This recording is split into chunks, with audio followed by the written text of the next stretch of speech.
鬼影追追追，大便一大堆，一大堆，一大堆。欢迎来到我的 podcast。今天现场呢，我比你还兴奋，因为呢，2位女神级的人物来到现场。我们欢迎林湘、子琳，欢迎2位。Hello， 大家好，我是林湘。Hello， 大家好，我是子琳。这个林湘我们在节目上有碰过几次，但子琳我没有碰过，没有，她是我的师妹。所以你们是同一个队，同一个队也同一个经纪公司，哦，也是经纪公司。对。那后面这张是？这一张是子琳也有吗？这一张有，这一张是我们今年味全龙小龙女一起推出的写真，然后是跟日本的讲谈社一起联哦，跟日本讲谈社对一起出的哦，因为林湘在日本有很大的市场，没错。然后这一本是今年9月27号会上架。林湘我看到了，子琳在哪？我在这地板上哦，她有点照片，因为我本人比较漂亮。我同意这句话，有的时候这句话出来的时候你是想吐槽的，对不对？对啊。可是子琳讲的话我是同意的，因为她拍起来就像林湘指的，你照片上是可爱的耶。谁？我啦，什么谁？哦，不像她本人看到是有点艳丽的。哦，对，你知道那种感觉？可能是刚好这个造型比较阳光活泼一点，因为我平常拍照其实也不是那么喜欢笑，但是因为啦啦队的身份的关系，你必须要一直笑。对对对，我们可以买得到，对不对？对，然后它在线上可以购买。哦，哇哦，所以林湘也有，我们看到了林湘。然后这个也很特别，是除了就是大家合体聚在一起的照片之外，也会有每个人单人的一些比较个人卡。哦，所以它是一本书还是？它是电子书。OK， 哦，对，大家可以期待一下。对，我的是这一本，这是我的第3本写真书，叫做《香水》。对，然后它之前面那一版已经在日本发行过，然后这次是台湾版的。然后台湾版跟日版的照片是完全不一样的，所以大家可以就是期待一下这个记录我觉得是我人生中状态、神情、身材最好的时候。这大概是去年还是前年拍的，因为我现在比较瘦，那时候是刚好在有点圆润，然后又有点经历社会事情之后，眼神比较有故事。对，所以这本我觉得记录了所有最美好的样子的我。对。然后尺度也是非常之大，对哦，因为网络上留一张照片出来是喝牛奶的，然后他是穿着粉红色比基尼，然后喝牛奶，那个牛奶是沿着他的身形往下流的哦，哇，好性感的，非常可口。对对对，那这个写真也是同时会上市吗？它是9月5号在我生日当天在我们公司的官网上架，然后是实体书。925是处女座。对，就是明天是我的 birthday， 祝你生日快乐，祝你生日快乐，祝林湘生日快乐，祝你生日快乐，谢谢。几岁了？27岁。哦，那 OK， 那太年轻。然后林湘刚刚自己有讲说，你这个拍这张的时候的状态，对，身体状态跟现在状态不一样，当时碰到的事情也比较多。对。一直都蛮多的吧，一直都不少，对，然后都还蛮精彩的。那我其实超想问，而且你开头我就直接问了，好不好？要不要再说嘛？到剪掉嘛？好啊。你跟到底是什么状况？因为有一段时间，对我有一段时间看到新闻，就是不断的有林湘跟的名字连在一起。我跟你讲，其实你问过我身边的大哥，他们完全都没有把我当成一个可能性感的女生看待，他们都把我当一个小男生。我的个性啊，没有啦。我觉得，因为你多少还在演艺圈嘛，那演艺圈大家看到的面会不一样，观众看到的面相是那样。可是我们演艺圈同样是同事，我们会看到另外的面相。哦，真的吗？你已经放话放成这样，应该是有谱了吧？你有放话过吗？不是他。感觉对很多人放话过吧？没错，还有一个节目一直上去联谊。对，就是那个节目。演艺圈你待久你也知道嘛，就是有的时候是不见得是你想要吵什么，但是环境对是容许这样。所以你有没有教过这个小师妹以后进演艺圈？她不用我教，她自己非常厉害，她很聪明，然后她反应很快。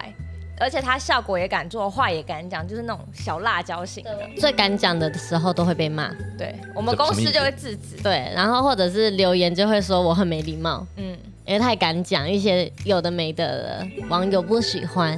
因为我们比较不会包装自己，我们在节目上就是呈现我们私底下原本的样子，因为我们自然的样子。对，因为我们常常上外景就会玩游戏。然后我们玩游戏又一定要赢，不服输的个性，所以我们可能会伤害一些人，对，然后伤害那些人的时候，网友看到就会很生气，对。所以子琳你自己不会觉得受伤害，因为我看到你们这样的组合，我就想到自己过去的例子，因为我们一直都不是很红嘛，可是身边人都是很红的。子琳，因为你现在比较新嘛，对，那你会不会有这种困扰？说哇，这个师姐怎么样的红？我们就是很喜欢讲我们是同捆包这件事情，我们觉得很开心，很棒。因为他也算是从比较素人开始，对。然后我也是加入啦啦队才开始有知名度，我们就是一直互相帮忙、互相合作，然后我们有时候会互相就是给对方做一点效果，因为我们其实算是个性非常合，而且蛮有默契的。对，我们连放假都很常会凑在一起，因为我们家住很近，非常近。所以啦啦队里面有可能10个人，有好几个经纪公司，不同的经纪公司是吗？有可能的。这个，因为我们到底不是你们的行业，对你们有很多的这个好奇，可以尽管问。那子琳刚刚说这个，你常常胆子比较大啊，有时候说话甚至公司都会三条线这样。对啊，对啊。那你有碰过什么灵异的经验是你觉得恐怖的？有一个故事是我之前会去做一个胸部按摩，然后因为你做那种课程，你会买包课，可能5堂。然后我第一次去的时候，我就觉得真的很累，所以我就去胸部按摩。然后他会帮你敷东西之后，那个人会离开。然后我都会在那个按摩的床上面看到一个女生，但是她会跟我说话，可是我都不能动。什么意思？你说那个房间就是不止一张按摩床，一张就一张，然后她就会坐在我的脚边。我要起鸡皮疙瘩。是活人吗？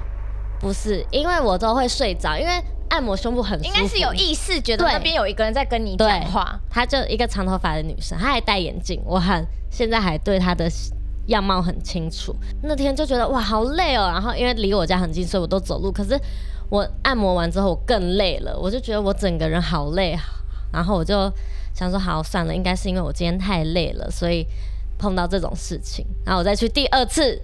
然后还是有这一件事情发生，那个女生又会出现。那她会跟你讲话，或是触摸你的身体吗？没有，她就是跟我讲话。讲什么呢？我也不太清楚她跟我讲什么，因为我感觉我是整个人是坐起来跟她谈话的，可是我明明就在睡觉。我觉得这应该是我很累的关系，可是我已经连续2次这样子了。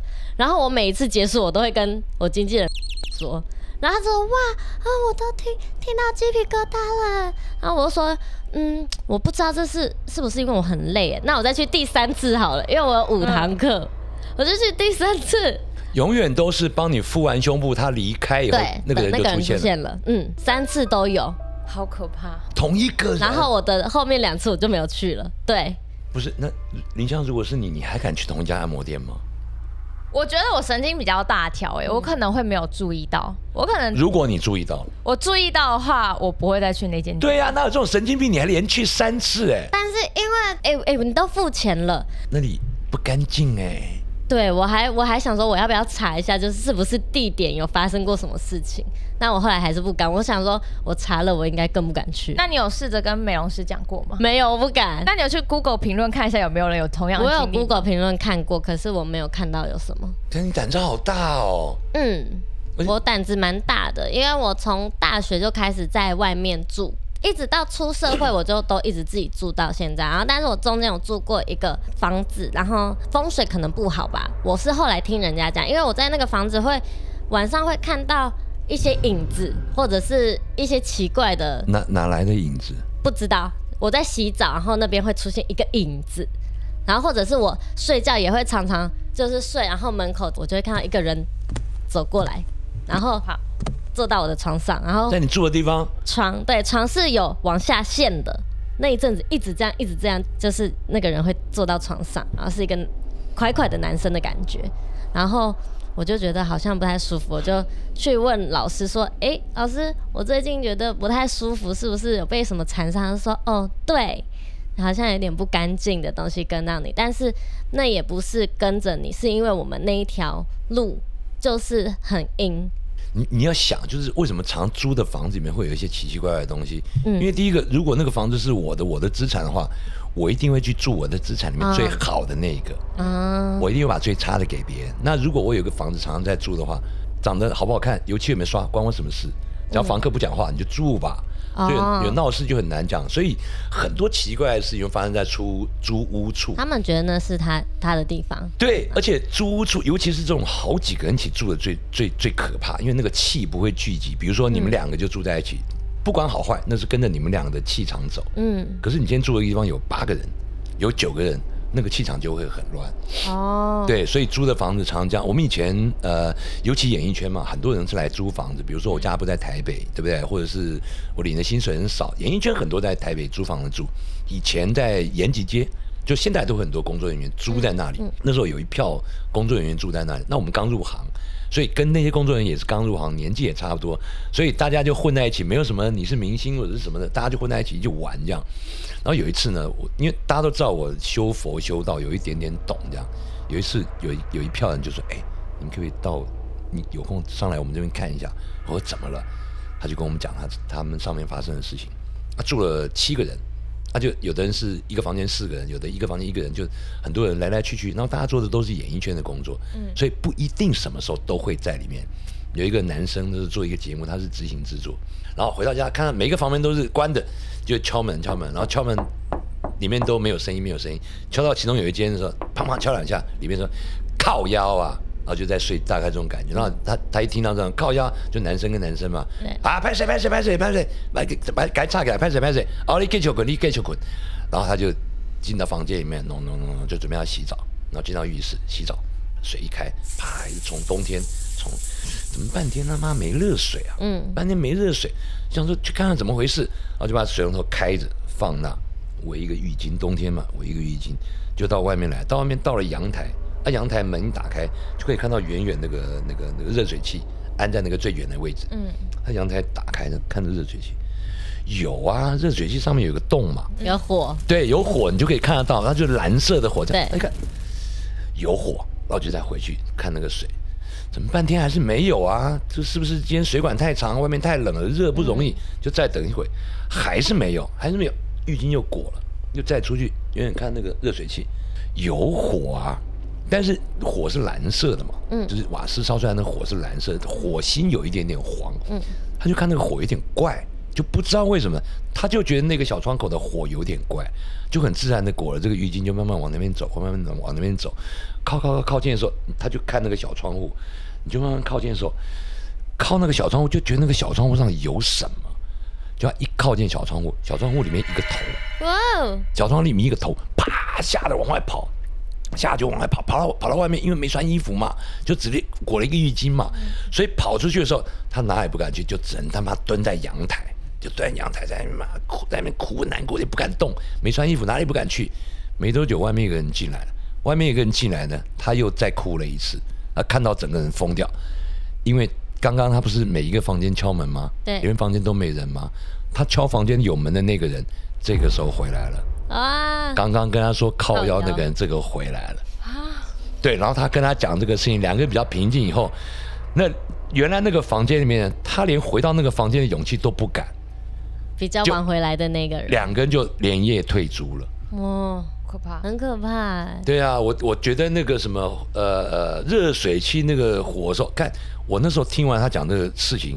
我家的热水器出了任何事情，我都不会去靠近看那个窗户，不想看那个窗户。而且他要去看那个窗户也很可怕，因为那里面是火对，租房子常常有这种奇怪的事情。我也讲过很多，我以前租房子的时候碰到奇怪的事情。我第一本鬼故事的时候，那时候80年代。很多的港星来台湾，所以那时候港星知道说你在写鬼故事，我跟你讲一个鬼故事，这样刚出来的时候在无线嘛，他们家住在什么九龙，还很远一个地方，这样，很穷的一个地方，所以他们考进无线以后，收入跟待遇都很差，所以他也没什么钱，所以他就没有住在家里，直接就住在一个楼梯间，地下3楼一个楼梯间的一个小边间，他在那边住一住呢，有一天呢，他回去就发现，哎呦。他的那个床啊，弄好干净哦，弄好干净。然后，因为你有点像流浪汉嘛，你坐在楼梯间下面，所以东西一定是乱的嘛。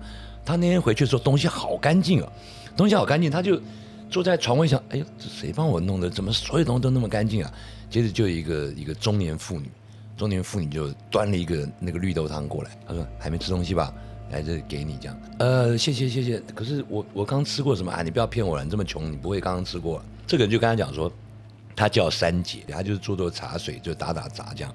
我是来上班，前2天休假就看到你这边有人住了，然后我看到这么乱，我就帮你弄。小伙子，我知道你们这个赚钱不容易，但是这个卫生啊、干净还是很重要。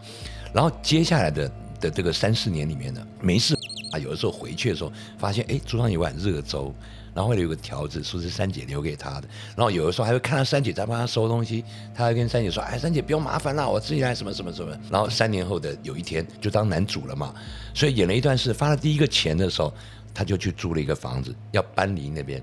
那搬离那边，你就是利用你的空档时间才搬，所以每次搬的时候都很匆忙，拿一点。中间就碰到有一个人问他说：“哎，你要干嘛？”他说：“哦，没有，我要搬走了，我就留在这边搬走。”然后他说：“哎，对啊，那你在这边上班，我顺便问你一下，三姐是谁？你知道吗？在哪个部门啊？”我说：“我想去跟三姐讲一下，因为我要搬走。”他就问他哪个三姐，什么三姐，就一直套话嘛。然后他就跟他讲：“哦，这个三姐怎么样。”这个常务听他讲完以后。吓死！他说：“你怎么会知道这个三姐？”然后他就跟他讲说：“三姐6年前就已经走了。” Oh my god！ 然后但是跟我讲说他从头到没有怕，他一直非常感谢这个三姐的。但是我有听说演艺人员只要有跟一些比较灵异不在我们这世界上呢有点接触之后呢，都会大红大紫。对，是真的吗？是真的吗？不是，是你的作品形成的过程中间。就比如说你们在拍写真啊，你们一定要花很多时间拍照嘛。比如说你们这边1、2、3、4、5、6、7，你们7个人，你其中有一张照片拍出8个人，你这个东西就一定会红。哦，真的，我一直以为是你在演艺圈这个过程中，比如说你住在坟墓旁边，然后你就会很容易被眷顾。没有，这是2件事情。我先讲刚刚那个事情，就是演艺圈是，比如说你现在拍写真，对不对？对。你在拍的过程中间，不小心看到哇，比如说这张床还是沙发后面一个不应该存在的人头在那里，好可怕哦！你这个就会红。是没有发出来的是可以的吗？有没有发出来都一样，就一定会红。因为这个习惯从哪里来？因为过去演艺圈有2个东西，一个是电影，一个是唱片。电影跟唱片的制作过程中间，听到非常多奇怪的事情，遇到非常多奇怪的事，比如说光良跟品冠那时候掌心一个废弃的那个宿舍，拍就在拍的过程中，你们现在唱歌点这首歌 ，MTV 都可以看到。他在拍的过程中间，后面上面2楼有个窗打开，现在还看得到那个画面吗？现在还看得到这个 MV， 你现在可以看得到在台湾闹鬼的 MV， 是 KTV 里面可以点到6首歌。我自己也讲过我在那个录音室里面碰到的事情嘛，你知道那个我不要讲哪个录音室，反正录音室哦，因为常年都不见光，对，不但常年不见光，他连声音都不让他出去跟进来。对不对？录音室一定要很密集嘛，就你要碰到状况都才会大卖。林湘听起来这么胆小，你有碰过什么？我觉得我真的是出神经，但是有一次，因为我现在就是会比较注意这种事情，我刚好也有朋友可以分享。有一次我们出去高雄表演，然后我们住在那个某个饭店，然后我晚上睡觉的时候，我就觉得有一个人就是从床底站起来。然后穿蓝色格子衬衫，然后往我这边跨坐在我的脚上，然后一直看着我。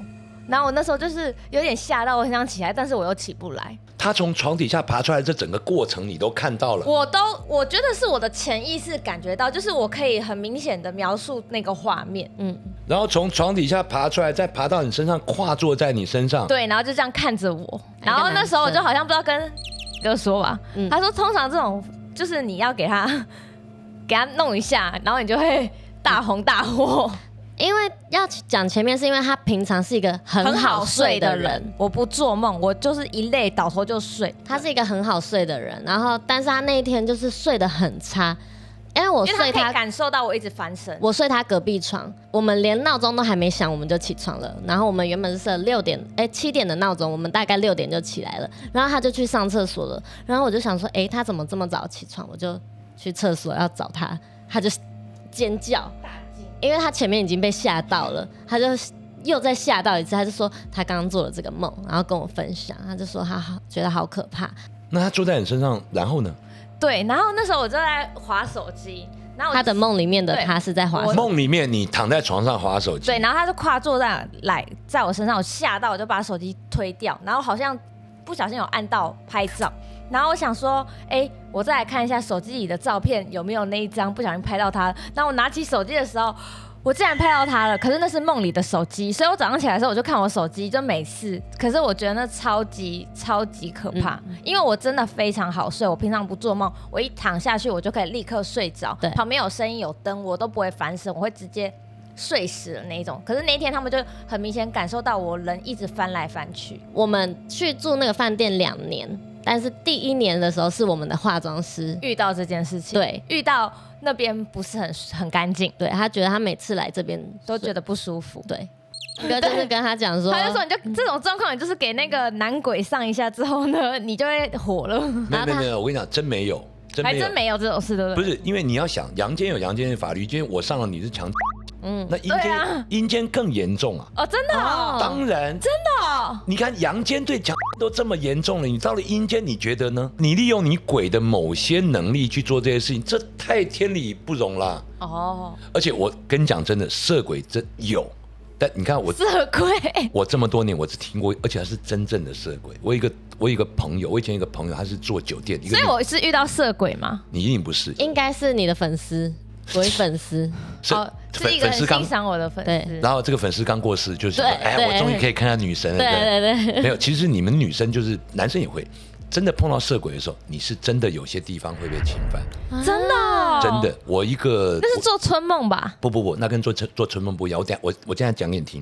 我一个女生朋友，很久以前认识一个女生朋友，她以前因为家境穷，所以她在中山北路做特种行业，然后她还有做黑的。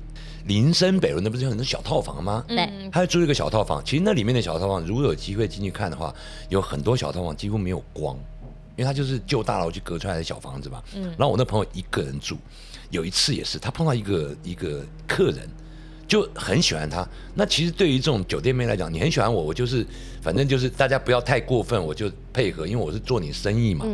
那个男的也没有怎么样，可是呢，就每天呢就一定会点他的台，然后也不会跟他干嘛，但就一定想要送他回家。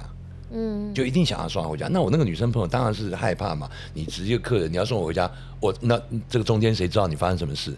有事我们在这里就好，不要跟到那样。可是我离开酒店以后，我就不能管你了。那你要跟我能怎么样？跟了几次他就去报警。报了警以后，警察有跟他讲说有查到这个人，那个是南部来的，什么精神就有问题，什么精神就医什么，就把这个事情过，然后就下了禁制令，因为他报警了嘛，最后就把这个人弄走，然后这个人也不能进来酒店这样。他有一天晚上就是晚上睡觉睡，他先是突然觉得盖着的被子下面被掀起来。先觉得被掀起来，那我们在睡觉的时候，我们自然反应就被掀起来，你一定就踹他，对，然后把他弄下来，对，抖一抖，把被子弄，抖下来，这样，他就这样抖下来，然后被子盖好了，抖完以后掀得更大，就是他不是直接从下面越掀越大，到膝盖这样子，对，然后掀到一个就是女生嘛，你们睡觉的时候一定也没穿什么衣服，他掀到一个露出下半身的时候，我那个朋友就惊醒了，就觉得这个状况不对，他眼睛一睁开，他是看到一个男的站在他床边，然后站在他床边，我就直接讲，那个男的站在他床边是一个鬼半透明的，把他掏出来，哇，对着我那个女生朋友那个脸，好可怕要一这样挤他。那我那个女生朋友其实就跟你的状况很像，其实我也碰过类似这种状况，就在半梦半醒那种害怕中间，其实到最后不知道是他走了还是你睡了，反正这个事情就没了。对，那天晚上就这样，这个事情没了。然后呢，那种地方上班女生其实也很迷信，她就找了一个休假，然后就去了她们姐妹常去的一个地方。然后那个地方的法师就跟她讲说，你惹到人了，然后就帮她解决事。那个男的脑子有问题，很喜欢她，但是你接近不了这个女的，你即使每天花钱你花钱我不爱你就是不爱你，花钱有什么用吗？所以他去泰国搞了一个那个，就是我们吃的那个食用油沙拉油那个油叫油鬼术，反正是色情逻辑的方式，他可以拿到这个以后，他就可以去任何女生的家，而且他可以触碰你的身体，做任何他想做的事。但他是活的吗？他是活的就比如说我用这种术我要去弄你，对不对？我人还在我家。但我会去你家碰到你说的我想做的任何事情。就跟我之前有听一个故事，他是拿小纸人，然后去搬东西。哦呀，那种差不多的东西，就五鬼搬运，所以对，所以色鬼有，但是几乎没有可能，因为这个获蓝率太低。你们像对。哥还说住在凶宅也会赚钱，对，他就说你住在凶宅完之后呢，你就会爆红了，或者是你家有鬼，你也会赚很多钱。对，他很喜欢说，演艺行业只要跟这些比较灵异的事情，或是比较阴间的事情沾上边，就会赚钱。对，你就是被他指点到了，对，就是会有成功的机会。道家有一个逻辑叫做五鬼搬运，所谓五鬼搬运就是我可以养鬼。请鬼去帮我搬钱财，对，偷东西，对，所以我工作就会很多，然后有很多钱给我赚，这样，然后你可以控制任何鬼，所以有些是对的，有些是不对的。比如说，你今天租一个房子，然后你住进去以后，你知道那里面有鬼，你就不用搬，你请他帮你赚钱啊，你只要跟他好好沟通，对我们也是穷苦人家，我买不起，我才来租嘛，那我租到这边也是跟你有缘嘛。对不对？我们大家好好相处，你不要闹，我不要闹，我不要闹你，我也不弄你，你帮我好好赚钱，这种会赚钱哦。所以那要怎么跟他沟通？其实就跟人讲话一样，就林香啊，你帮我到那边拿杯水。所以我在这个空间里面，你感觉到他在这里，你就直接这样跟他讲话，对，是吗？对，可是你不能随便，你觉得有你就讲话，因为有的时候他是没有，然后讲一讲他就出现了，对你一讲就有人来了啊，好可怕哦！对啊，所以为什么我们在听鬼故事这件事情？其实如果是你自己本身运势差，你去到某些地方的话，这都还好。可是我们听到更多的是女生觉得很怕，觉得有什么，我跟你讲就有了。特别是以我认识的女生来讲，我认识的女生都会跟我聊天聊到一个状况，就是你们女生在浴室洗澡的时候，那个浴帘如果不是全透明，你这样拉起来的时候，其实很多时候你一个人在家，你会怕东怕西，觉得外面怎么样。对，因为那个时候的你要想那个时候的心理状态，这个房子是空的，你是脱光，没有任何的防备。对，有时候睡觉的时候也会觉得会不会等一下门会被打开，就会一直有一种心理压力。对，女生都会这样子，我会啦。因为这个时候是你最没有防备，哪怕你是一个武术高手，我现在是脱光的耶，你总心理上会有这样的这个害怕。这样，你们现在还在租房子吗？还在台北租房，所以两位都不是台北人。我们都住新北，然后住在新北。对，那你们常常有一票女生就是外出啊，或者住在外面干嘛？那如果有一个人、两个人碰到鬼，你们怎么办？我是比较通常不会当下说，然后通常那种事情都会在晚上睡起来的隔天，我们也准备要退房的时候，才会觉得啊，真的好可怕哦。那我们下次要注意一点。所以如果说你们要，比方说假设连住3天，第一天就发生，你们就不会讲了。会啦，你还是会讲啊。他那时候是一发生的当下，因为我刚好也就起来，他就直接跟我讲，因为我怕我忘记，因为有时候这种事情会，这不是忘了就算了吗？可是因为这是我很深刻的可以描述出来的样子，他想要立刻当下就描述那个人给我看，然后穿什么衣服，长什么样子，身高大概多高，然后衣服颜色。他免得他忘记，因为我很少遇到这种事情。对，我算是八字感觉比较硬一点。我也觉得我八字偏重。不，你不是八字重，你是整个人神经比较大条。哦，是吗？对，你是神经比较大条的，你的神经也偏大条。我的也大条吗？你的神经也偏大条，就是你是一个不容易紧张的人，所以这类事情不会让你不会，因为我觉得共存好像我也是觉得可以共存。但是不要讲这种话吗？啊，不是啦，哎呦，你干嘛这样子啦？我共存过一个不是真的要跟我们共存，是对，擦肩而过这种我都觉得 OK， 我不会说好可怕哦，好可怕哦，我一点都不想遇到，就是各自做各自的事情。我租过一个很大的房子，58坪的房子，我一个人住，然后住进去没多久，发现里面住了2个男的，一个女的。因为这个节目讲过，我就不再细聊，就大概跟你们了解一下这样。那中间我当然做了很多事情，什么请老师啊，什么叭。你知道我在那边住2年，天气再热我都没开过冷气，因为里面很凉吗？我那个里面凉到是那种，就是以前嘛，就比较年轻嘛，这偶尔还有家里有朋友来，任何朋友来家里，第一件事没有5分钟，他说：“看你冷气可不可以开小一点啊？”太冷了吧！我家凉到一个不行，但是那2年我赚好多钱。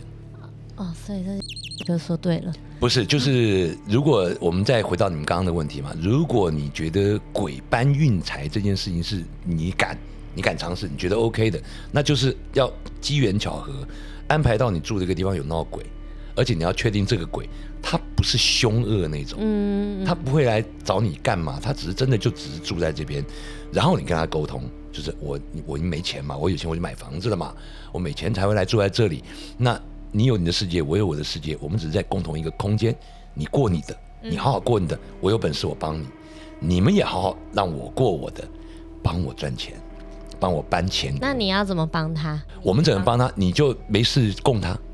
要怎么供？比如说我今天买一个饮料回来，对不对？对，我就打开来放着，对不对？我一个人在家，来，你们先喝吧。